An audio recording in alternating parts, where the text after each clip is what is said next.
ఈ కష్టం ఎవ్వరికీ రావద్దు, ఈ దుఃఖం ఎవ్వరికీ కలగద్దు. జానడు పొట్ట నింపుకోవడం కోసం, భార్యా పిల్లల్ని పోషించడం కోసం స్వేదం చిందిస్తున్న నిరుపేద వలస కార్మికుల నరకపు ఘోష ఇది. దేశం కాని దేశంలో నేరస్తులుగా మిగిలిపోవలసిన ప్రమాదంలో పడిన అమాయకుల గాథ ఇది. పాస్పోర్ట్ రూల్స్, వీసా కండిషన్లు, వర్క్ పర్మిట్లు లాంటివేవి వీరికి పూర్తిగా తెలియదు. ఇండియాలో పనిచేస్తే ₹1 వస్తే, వేరొక దేశంలో పనిచేస్తే ₹2 వస్తాయి. అదొక్కటే తెలుసు. ఆ ఒక్క ఆశతోనే బ్రోకర్ల మాటలు విని ఏజెంట్ల వలలో పడి మాతృభూమికి దూరంగా జోర్డాన్ జైలులో మగ్గాల్సిన దుస్థితికి దగ్గరయ్యారు. అలాంటి వారి పరిస్థితిని ఓ వాట్సాప్ మెసేజ్ ద్వారా తెలుసుకొని మాజీ మంత్రి హరీష్ రావు రక్షించారు. అక్కడి ప్రభుత్వంతో సంప్రదింపులు జరిపి అవసరమైన జరిమానాలు చెల్లించి మరీ వారిని సురక్షితంగా ఇండియాకు తెప్పించారు.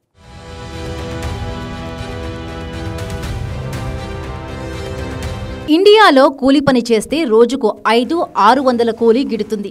విదేశాల్లో పనిచేస్తే రోజుకు ₹1000 మిగులుతుంది. ఇదొక్క ఆశే అనేక మంది దేశం కాని దేశంలో కూలి పనుల కోసం వెళ్లేందుకు ఉసిగొలుపుతోంది. కానీ రూల్స్ గురించి సరిగ్గా తెలియక వారంతా ప్రమాదంలో చిక్కుకుంటున్నారు, నేరస్తులుగా మారుతున్నారు, జైళ్లకు వెళ్లాల్సిన పరిస్థితిని తెచ్చుకుంటున్నారు. ఇదిగో ఇక్కడ మనకు కనిపిస్తున్న ఈ 12 మందిది ఇదే కథ. ఆదిలాబాద్, నిర్మల్, జగిత్యాల, సిద్దిపేట, కామారెడ్డి, నిజామాబాద్ జిల్లాలకు చెందిన వీళ్లంతా ఒక మధ్యవర్తి ద్వారా గత ఏడాది సెప్టెంబర్లో జోర్డాన్ వెళ్లారు. అక్కడ మిలీనియం ఫామ్లో వ్యవసాయ కూలీలుగా పనిలో చేరారు. వీళ్లను జోర్డాన్ తీసుకువెళ్లిన మధ్యవర్తి ఈ ఏడాది వర్క్ వీసా ఇప్పించారు.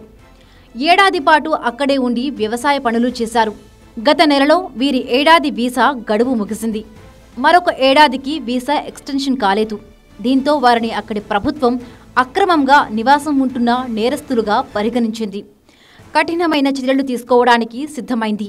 జరగబోయే ప్రమాదం తెలిసి ఈ కార్మికులు లబోదిబోమన్నారు. తమను జోర్డాన్ తీసుకువచ్చిన ఏజెంట్ను సంప్రదించడానికి ప్రయత్నించారు. కానీ వారు అందుబాటులోకి రాలేదు. జోర్డాన్లోని విదేశీ రాయబార కార్యాలయాన్ని కూడా సంప్రదించారు. కానీ సరైన దారి దొరకలేదు. తెలంగాణకు చెందిన కేంద్ర మంత్రులు కూడా వాట్సాప్ మెసేజ్లు పెట్టారు. కానీ స్పందన లేదు. ఆ వలస కూలీలో మాజీ మంత్రి తన్నీరు హరీష్ రావు వీరాభిమాని అయిన దుబ్బాకకు చెందిన మహేందర్ కూడా ఉన్నారు.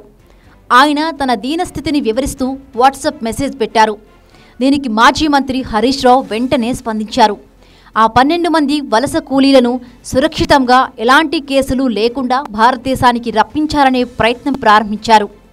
కేంద్ర ప్రభుత్వం దృష్టికి తెచ్చారు. జోర్డాన్లోని భారత రాయబార కార్యాలయాన్ని సంప్రదించారు. వలస కార్మికులకు వర్క్ పర్మిట్ల నిబంధనలను, వీసా కాలపరిమితికి సంబంధించిన అవగాహన లేదని వారికి వివరించారు.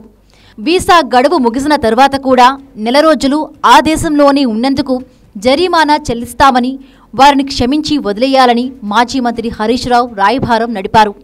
దీనికి అక్కడి ప్రభుత్వం కూడా సానుకూలంగా స్పందించింది. హరీష్ రావు స్వయంగా తన సొంత డబ్బులు పంపి 12 మంది వలస కూలీల తరపున జోర్డాన్ ప్రభుత్వానికి జరిమానా చెల్లించారు. వారందరికీ తన సొంత ఖర్చుతో విమాన టికెట్లు కొని పంపారు. దీంతో వారంతా అక్టోబర్ 24న క్షేమంగా జోర్డాన్ నుంచి హైదరాబాద్ విమానాశ్రయానికి చేరుకున్నారు.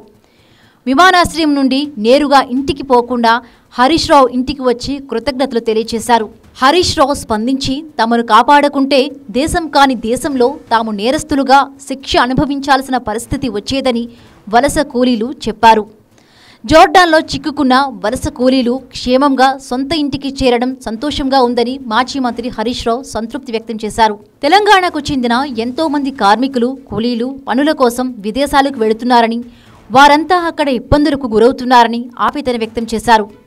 విదేశాలకు పని కోసం వెళ్లేవారు అక్కడ ఇబ్బందులు పడకుండా ఎప్పుడు కావాలంటే అప్పుడు ఇండియాకు వచ్చే విధంగా కేంద్ర రాష్ట్ర ప్రభుత్వాలు సమగ్ర విధానాన్ని అమలు చేయాల్సిన అవసరం ఉందని హరీష్ రావు అన్నారు.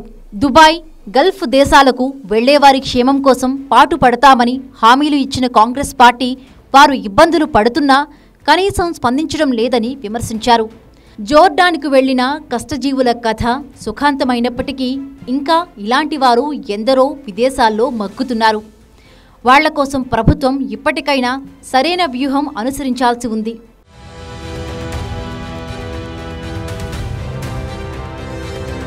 దుబ్బాక మండలం, దుబ్బాక గ్రామం, సిద్దిపేట జిల్లా సార్. గత సంవత్సరంలో 2024 సెప్టెంబర్ 24 జోర్డాన్కు అగ్రికల్చర్ వీసా పైన లేబర్గా వెళ్ళినాం సార్. అక్కడికి పోయినాక కొన్ని సమస్యలు ఏర్పడ్డాయి సార్. అయినా కానీ మేము వచ్చిన కొత్తలో ఖచ్చితంగా పంపడం వీలు కాదని చెప్పేసి ఎన్ని ఇబ్బందులు ఉన్నా కానీ కూడా పని చేసుకున్నాం సార్. అట్లా ఉన్నా కానీ కూడా మాకు ఆహారం సరిగా లేదు, ఫుడ్ సరిగా లేదు, పని ముచ్చట్లా కానీ జీతంలో కూడా సరిగా లేదు సార్. ఇంకా ఏమన్నా వీటి గురించి ప్రశ్నిస్తే ఎండలో నిలబెట్టడం కానీ ఇవన్నీ చేస్తున్నారు సార్. దీనికోసం మిమ్మల్ని ఎవరు స్పందించలేకపో ఆ టైంలో మేము హరీష్ అన్న గారికి కాల్ చేయడం జరిగింది సార్. మా సమస్యలపైన అన్న ఇలాంటి ప్రాబ్లమ్స్ మేము ఎదుర్కొంటున్నాం, మా ఇంట్లో పరిస్థితులు బాగాలేక మేము దేశం వస్తే మాకు ఇలాంటి సమస్యలు ఎదురయ్యాయని అన్న టైంలో హరీష్ అన్న సార్ ఫోన్ చేస్తే అప్పుడు సార్ తొందరగా స్పందించి మాకు వారం రోజులలో మాకు ఫోన్ చేసింది సార్. ఆ వీడియో మేము పెట్టిన తెల్లారి మాకు ఫోన్ చేసి సార్ దీనిపైన స్పందించి చర్చించడం జరిగింది సార్.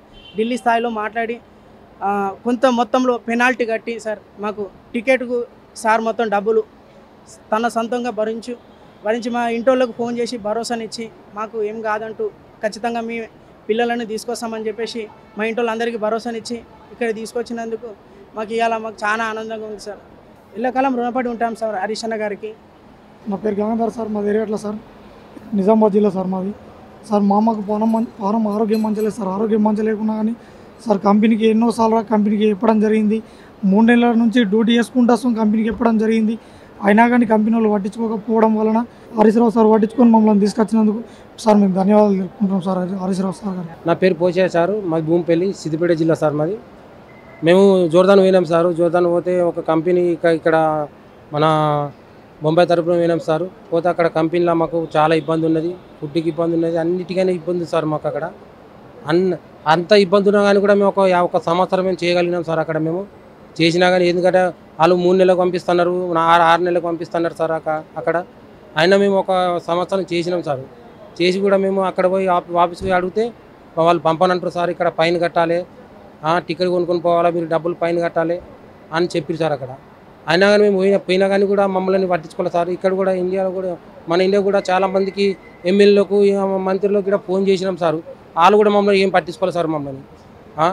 మమ్మల్ని పట్టించుకుంది ఒకడే నాయకుడు మాకు, హరీష్ అన్న. మాకు మేము ఫోన్ చేస్తే హరీష్ అన్న ఫోన్ చేస్తే మమ్మల్ని పట్టించుకుంది. రోజు గంట మాకు ఫోన్ చేసింది సార్ హరీష్ అన్న. మేము జోర్డాన్ పోయినాము, సంవత్సరం ఉన్నాం సార్. ఆ సంవత్సరంలో కష్టాలు ఎంతో చేశాం సార్. మాకు అన్నము సరంగా లేకుండా మాకు చాలా ప్రాబ్లాలు అయినాయి సార్. ఎంఎస్కి వేసాము, ఎటేటో వేసాం సార్. ఎవరు పట్టించుకోలేరు. మన ఇంటికి కూడా ప్రతి ఎమ్మెల్యేలకు గవర్నమెంట్ కానీ అందరికీ సహకారం చేయండి అని చెప్పి మరినా మేము వీడియో పెట్టినాం సార్. ఎవరు ముందుకు రాకుండా ఎవరు సహకరించలేరు సార్. మాకు దేవుని లెక్క వచ్చి హరీష్ సార్ మాకు సహకరించిండు సార్. మాకు ఖర్చుతో సహా ఫైన్ అంటే కూడా కంపెనీ ఫైన్ కూడా కట్టిండు. మా టికెట్తో సహా మాకు ఇక్కడికి వచ్చేదాకా మాకు దేవునిలాగా మా అందరిని ఆదుకొని తీసుకొచ్చిండు సార్. మేమందరము హరీష్ సార్కు రుణపడి ఉన్నాం సార్. దయచేసి మాకు సహకరించి మంచిగా తీసుకొచ్చినందుకు ధన్యవాదాలు సార్. మేము ఏం చెప్పాలన్నా మాకు అర్థం కాకుండా అంత మాకు మేలు చేసిండు సార్. ఎంఎస్సి ద్వారా కానీ ఎవరికి కానీ చేసి అందరి ద్వారా ఫెషర్ చేసి.